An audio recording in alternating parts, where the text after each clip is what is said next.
At Jeopardy, something occurred behind the scenes that Sony never wanted the public to know about. In 2023, when Mayim Bialik left the set, the music execs were incensed. She believed that what she was doing was correct. Rather, she lost both $2 million and her job. She concealed the true tale for more than a year. Then, in 2025, she found it impossible to remain silent. The brutality of Hollywood music is revealed by Mayim's eventual admission regarding her dismissal. This goes beyond game shows. In Hollywood, the issue is one of retribution and power. On December 12, 1975, Mayim Bialik was born in San Diego, where her parents, Beverly and Barry, attempted to create a modest life influenced by their Jewish immigrant heritage. With nothing but hope, their families had moved to the Bronx from Poland, Czechoslovakia, and Hungary. Barry tried music, small business concepts, and created stories. Mayim was taken to little theater productions by Beverly, who taught drama, even before she knew what a stage was. As a toddler, the family relocated to music, Los Angeles. However, San Diego remained in her heart since it was the starting point of her story. Life was simple. Nothing in her early years, music, hinted at celebrity. However, she made her acting debut in 1988 with her first movie, Pumpkinhead, at the age of 12. Although it was a minor role, music was a genuine beginning, based only on familial affection and a quiet drive for artistic endeavors. Something greater than her early audition experiences was interwoven with her life. The renowned Hebrew poet Mayim Bialik, who was born in 1873, was closely related to her family.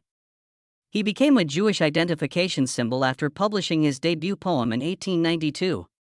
This legacy was something Mayim always carried with her, not as a burden, music, but as a part of who she was. According to her, the relationship was deeper than most people realized because her great-grandfather and Mayim Bialik were first cousins. Her identity was fashioned by that connection, music, which accompanied her in every decision she took, from acting to neurobiology, giving her a sense of connection to something timeless and significant. Her life was complex due to her upbringing in Los Angeles.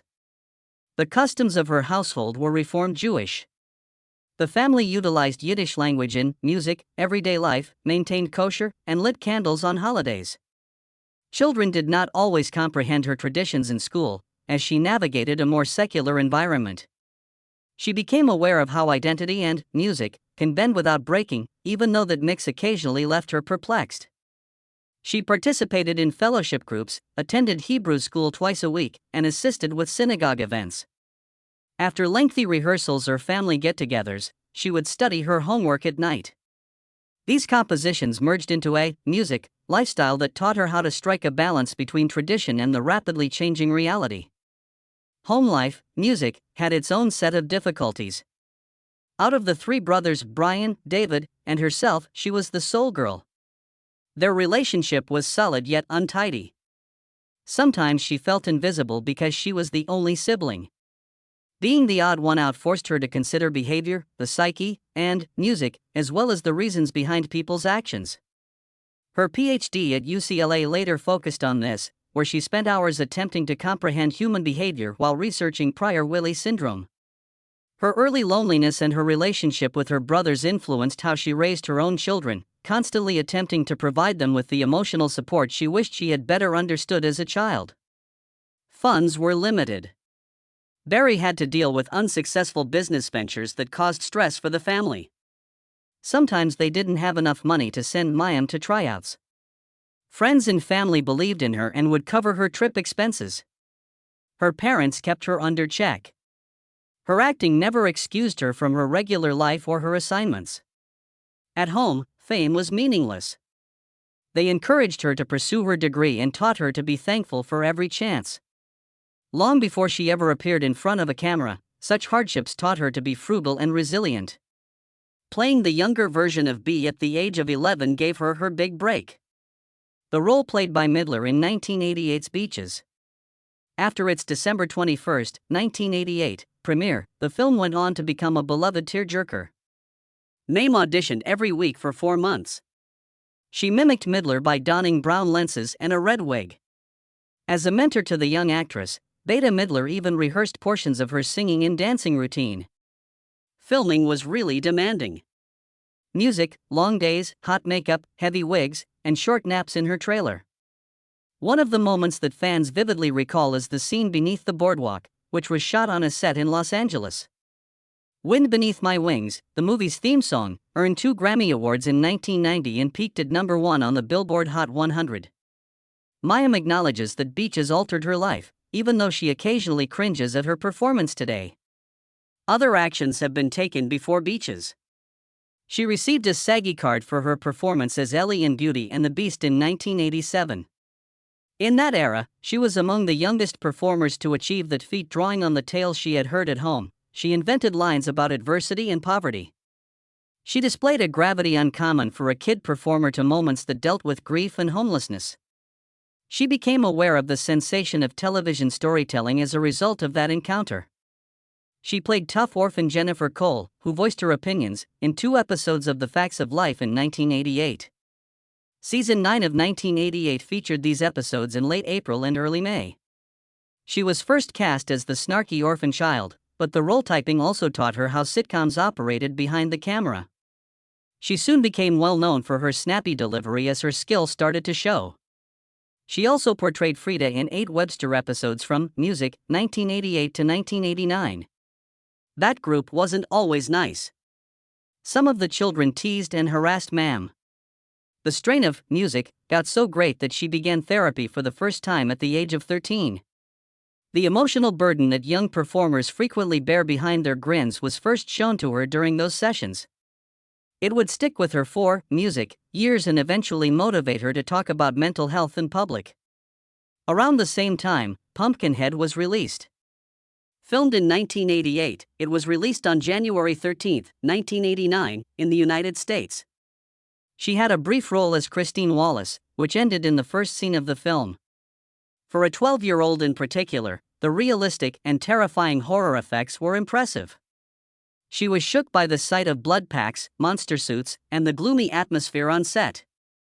The song, she subsequently recalled, caused her to re-evaluate the story she wanted to tell and the limitations of her emotions. She wanted greater influence over her job now that these experiences had passed. After being overly pressured by agents, she created her own audition films at home and sent them to producers. She was one of 7 girls asked to try out for Blossom Russo in 1990. Her audacity proved effective. Her homemade tapes attracted the appropriate audience. Her life changed suddenly when the pilot was filmed and shown in 1991. At 14, she changed her name to Blossom. The program debuted on July 5, 1990, and grew rapidly, peaking in 1991 and 1992 with over 14 million people per episode. Between 1990 and 1995, a total of 114 episodes, Music, were filmed for its 5 seasons.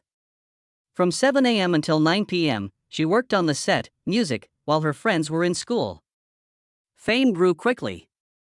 With that came anxiety. Despite the fact that millions watched her every week, she felt alone. The bright sets, Music, did not convey the true weight of being a teenage celebrity. Blossom gained notoriety for its poignant narratives. Family issues, divorce, and alcoholism were discussed on the show. Tales that mirrored Name's own household's turmoil. When she was about 15, her parents separated. Fearful of tabloids, she kept her real-life suffering a secret from her fellow actors. She claimed to be somber and dark while filming, virtually utilizing the part as a barrier against her own feelings, in a 2019 interview. She was able to survive by acting, but it was exhausting. The external pressure mounted as Blossom, Music, gained popularity. To get public attention, producers exploited fictitious relationship rumors involving her and Joey Lawrence. Paparazzi set up camp outside her family's house in 1992, taking pictures of a girl who merely wanted some peace. She subsequently recalled how overwhelming and terrifying the invasion seemed. They were merely buddies, as Joey Lawrence has stated numerous times. However, the rumors kept the show in the public eye, making both of them popular among American teenagers. She received the Young Artist Award for Best Young Actress in 1991. She only made roughly $15,000 per episode in the early seasons, despite that accomplishment. At the time, it was less than what many kid actresses earned. Instead of spending it on frivolities, she put the most of it aside for education. This influenced her perspective on money and subsequently inspired her to publicly discuss salary equity in Hollywood. Fame didn't always translate into financial stability, as she discovered early on. She had to overcome a new obstacle once Blossom ended in 1995. She was only perceived by casting directors as the intelligent, clumsy girl she had portrayed for 5 years. She was given 20 comparable responsibilities in addition to music. Because she didn't want to be limited to just one character, she turned them all down. At the age of 19, she left Hollywood to pursue studies in neuroscience, Hebrew, and Jewish studies at UCLA. Fans were in disbelief. It seemed unimaginable at the time that a teenage star would vanish for books and labs. Her passion was music in academia, but she continued to do modest music voice jobs to make ends meet, such as portraying Lola on Hey Arnold from 1996 until 2002. Instead of performing live, she took a 12-year vacation from acting, which allowed her to discover who she was without the stigma of celebrity. Her time at UCLA turned into an odd combination of science classes with a lot of music and small remnants of her former life. She returned to acting in 1999 for a single, minor guest appearance on Step, Music, by Step, delaying her degree by a full year. After discovering a rhythm at school, she disrupted it to cheer up others, but she later stated she regretted it. She continued to have a busy student life. She headed a Jewish a cappella ensemble, composed music for concerts, and joined UCLA Music Hillel. When she wasn't in the lab researching hormones or brain chemistry, she was practicing songs with pals who were unaware of her notoriety. She clung to it since it was the first time she felt both private and creative at the same time. During those years, her work in neuroscience became her true love. The hormone known as the love molecule, oxytocin, captivated her, and she wrote early studies on how it affects social behavior and bonding. In order to pay for her school, she refused to use her Blossom money and instead worked as a waitress. On her own terms, she wished to obtain her degree. While she was writing about hormones and brain cells, she carried trays, cleaned dishes, and returned home with a kitchen odor. Her dedication set her apart even before she realized she would eventually write a whole doctoral dissertation on related subjects. However, she wasn't always stable. Her untreated ADHD put her on academic probation in 1997. She had trouble focusing, missed deadlines, and became disoriented in fast-paced classes. She considered giving up more than once. Rather, she dedicated herself to studying Prader-Willi music syndrome, a rare genetic condition associated with compulsive behaviors and beliefs. Investigating the severity of the disorder helped her create coping music tactics because it felt comfortable to her disorganized brain. She gradually got off probation and back into good standing while discovering the close connection between frustration and brain chemistry, music. She would carry that insight with her for the remainder of her scientific career. In 2000, she earned a bachelor's degree in neuroscience with majors in Jewish and Hebrew studies. Because she preferred to remain in Los Angeles close to her family, she declined offers from Yale and Harvard. Being a former teen actress, according to her teachers, would damage her reputation, particularly in a field that is dominated by men and where many already have misgivings about women. Nevertheless, she continued. She graduated from UCLA with a PhD 7 years later. What no one had ever seen before was her ability to both be the Blossom Girl and a legitimate scientist in 2007. In 2000, she started her PhD studies under renowned child psychiatrist Dr. James McCracken. She dove into the hypothalamus, a small part of the brain that regulates hormones, hunger, and emotions. She investigated the effects of oxytocin and vasopamine on adolescents with Prader-Willi syndrome in an effort to comprehend why they have intense food cravings and compulsive behaviors. She was one of the first to publish her findings at big conferences in 2003 and 2005, suggesting that some of the behaviors that were previously attributed to parenting could be explained by aberrant hormone activity. Her music research was acknowledged as revolutionary by 2007. One of the most challenging years of music of her academic career was 2005. While expecting her first kid, she immediately returned to the lab after taking a brief break from her studies to appear on Curb Your Enthusiasm. During her final trimester, Mayim continued to dissect rat brains and put in 18-hour study days while other researchers eased down. Everyone in the lab was in disbelief. Because she didn't want to put off her work, she persevered through morning sickness, exhaustion, and stress. In 2006, she completed her primary research and released preliminary results under her full name. Even though everyone else said it was impossible, that year showed her that parenthood and research could coexist. Everything was fully explained in her 2007 dissertation. She demonstrated the effects of impaired hypothalamic function on Prader-Willi children as young as 2. She established the biological, music, origins of their cravings, bonding problems, and compulsive ideas, which were linked to imbalances in vasopressin and oxytocin. Her research advanced the area and was published in prestigious medical journals. By demonstrating that behavior alone was not the whole story, it altered how scientists viewed treatment. In order to pay for her PhD, she took on minor playing jobs on Seventh Heaven and worked as a teaching assistant. Music, as her TV appearances increased, her lab colleagues increasingly wrote her off as the actress who sought to pass as a scientist. To avoid the prejudice, she published her early works under false names. When she took back her name in 2006, her art was more powerful than any stereotype. Her tale became a symbol of the challenges faced by women in STEM fields who carry an extra identity that is not respected by others. She also had a terrifying experience in 2003 when she nearly miscarried as a result of funding rejections and research stress. Days passed while she worried about the survival of her pregnancy. Her eventual career as a mental health advocate was influenced by that fear. It was from these experiences that she wrote Beyond the Sling and Girling Up. The emotional toll of attempting to be everything at once was something she discussed candidly. She also utilized her experience to advocate for improved assistance for women who must juggle hard careers and families. In 2010, after years of stillness in music and science, her life took another drastic turn. When she learned of an audition for a performance she had never seen, she had not performed for nearly 10 years. Her actual PhD in neuroscience was on her resume when she entered the meeting. She viewed a brief clip since the casting team needed a female Sheldon, and it dawned on her that she had spent years in labs with actual men just like him. With just 6 words in her first episode, she was cast as Amy Farrah Fowler after matching the cadence of his speech. In May 2010, it broadcast. Amy swiftly gained popularity and was a regular by season 4. Her years of studying science gave her a depth that no one could replicate. She overcame obstacles behind the scenes that challenged her once more. A significant kissing sequence with Jim Parsons was one of the most painful. She found it difficult to be intimate on camera following her real-life divorce, so the script was changed over 15 times to ensure her comfort. When the episode finally aired in February 2014, Amy and Sheldon's story underwent a sea change.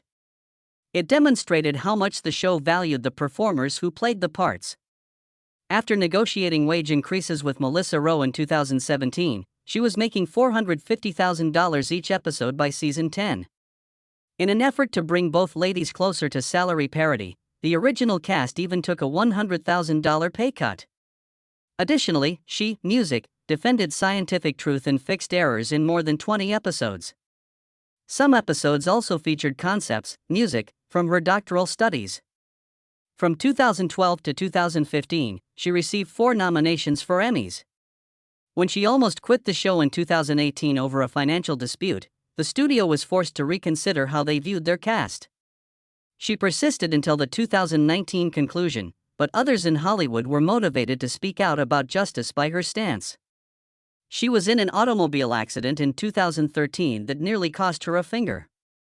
During her recuperation, she required several procedures and missed music episodes. Everything Amy touched on the whiteboards remained accurate since she continued to confer with the show's research team after her return. May wed Michael Stone in Los Angeles on August 31, 2003. They planned a Victorian-themed wedding with gentle lights and vintage details, and he had converted to Judaism for her. When Mayim and Michael discreetly revealed that they would co-sleep music with their newborns, friends thought the story would be a typical Hollywood romance. It was discussed in whispers long before the babies were born. When their first son, Miles Elon, was born at home in October 2005, Mayim decided not to take any painkillers. Everyone had an opinion on her after the story quickly went viral. She was accused by some of disregarding medical safety. She defended her decision and maintained her composure throughout. Frederick, their second son, also came home in 2008. Mayim used the neurobiology she had researched for her PhD to homeschool both boys. Every choice she took kept her in the public eye, and there was constant debate in Hollywood about homeschooling, co-sleeping, and home birth as if it were a national issue. All of the stress started to affect her marriage. Having been together for 9 years, Mayim and Michael announced their divorce in November 2012. They put the blame on intractable disagreements.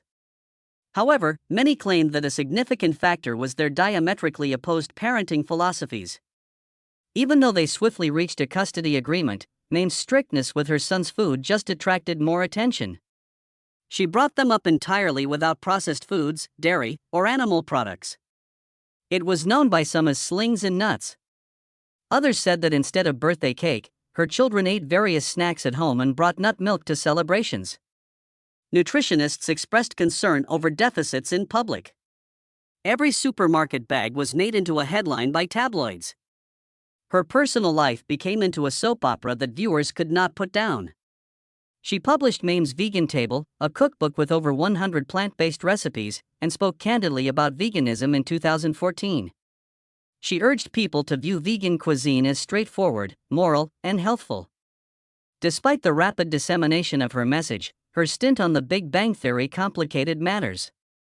Behind-the-scenes conflict resulted from her persistent demand for vegan options, while the cast and crew enjoyed their customary meat-filled music, catering. Her dedication was appreciated by a few colleagues.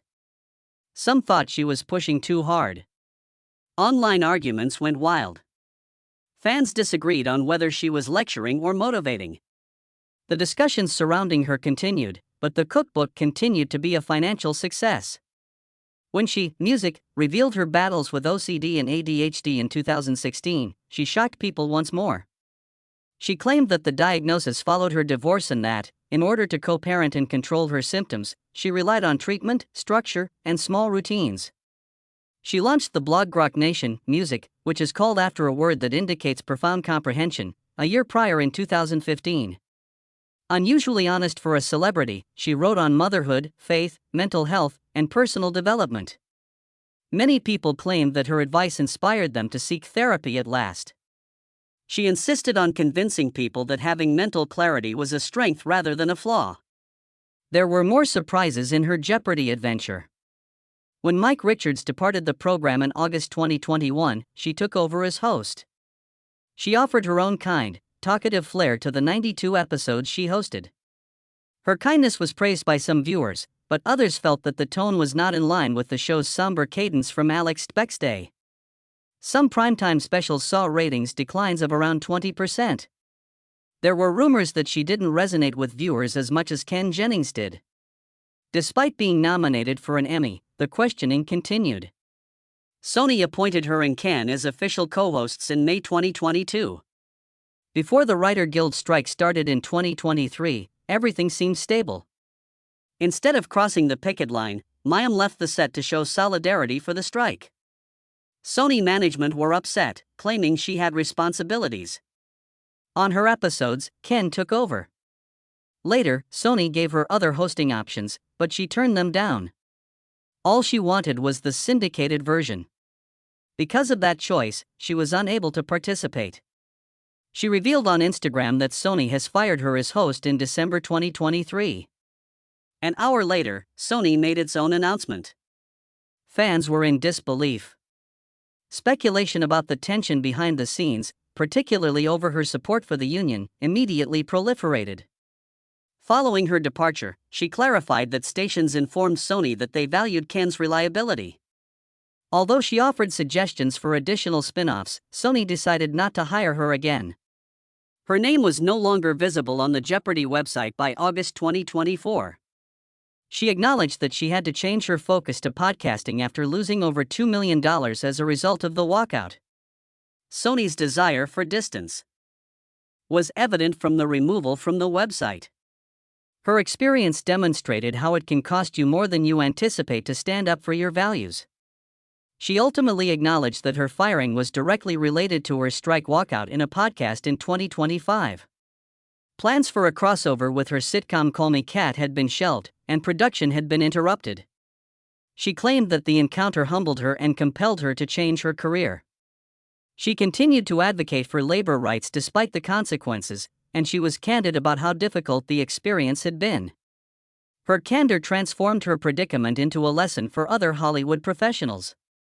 Alongside the controversies, her writing career flourished. She and Dr. Jay Gordon's Beyond the Sling was published in 2012. Over 270 pages of science, tales, and advice from her own life were included in the book. In its first year, it sold more than 50,000 music CDs, shocking some who thought a celebrity couldn't impart true parenting science. Her accounts of home birth and unmedicated childbirth elicited both astonishment and admiration. She was well liked by readers who preferred different methods. Her approaches were deemed too radical for ordinary families, according to her detractors.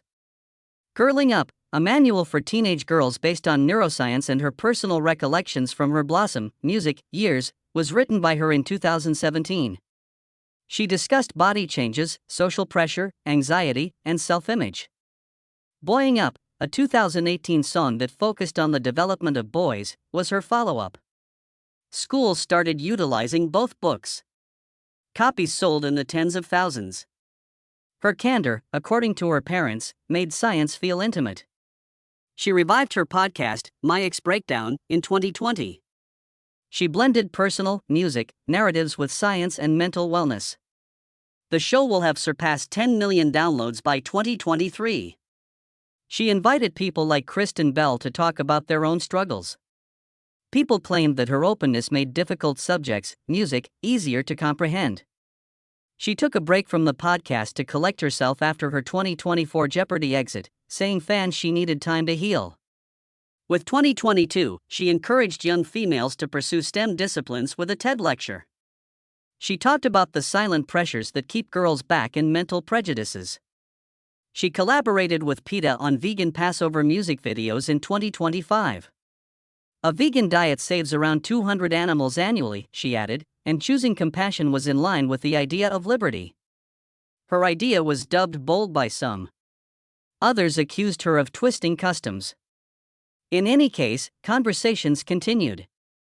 She announced a neuroscience memoir in 2025 that would link her academic, music, training and her Hollywood existence to past trauma. She stated that what she saw in a 1994 Woody Allen movie and how it influenced her would be included in the book. The news sparked discussions throughout Hollywood. It was anticipated that it would rank among the year's most discussed memoirs. Her net worth had grown to over $25 million by 2025. Big Bang Theory residuals, book sales exceeding $500,000, and speaking fees as high as $25,000 per event were her main sources of income. However, the IRS unexpectedly audited her wellness brand in 2023. They questioned deductions related to homeopathic remedies, organic foods, and vegan products. She almost paid a six-figure penalty for the procedure. To keep afloat, she had to renegotiate business contracts and sell assets, music. The narrative quickly gained traction, demonstrating how even a well-known musical actress might fall into debt. Her relationship with UCLA also had a lasting effect. She had been on campus since 2010 to discuss Prader-Willi syndrome and teach neuroscience subjects. Over 200 young ladies were coached by her. Her impact and her role as Amy Farrah Fowler were partially responsible for the 15% music increase in female neuroscience enrollment between 2018 and 2023, according to a 2024 UCLA research. She humanized science, according to the students. When portions of her previous parenting books appeared in 2024, outrage erupted once more. During a measles outbreak in Southern California, she was accused of encouraging delayed vaccination. In October 2024, she apologized on YouTube, claiming that she had never opposed vaccinations but had postponed them for personal reasons years prior. She added that she had survived a measles scare herself and had not received a vaccination as a child. Book sales fell by 30% as a result of her explanation, and music cancelled multiple engagements. Nevertheless, it sparked fresh discussions about how prominent personalities affect medical choices.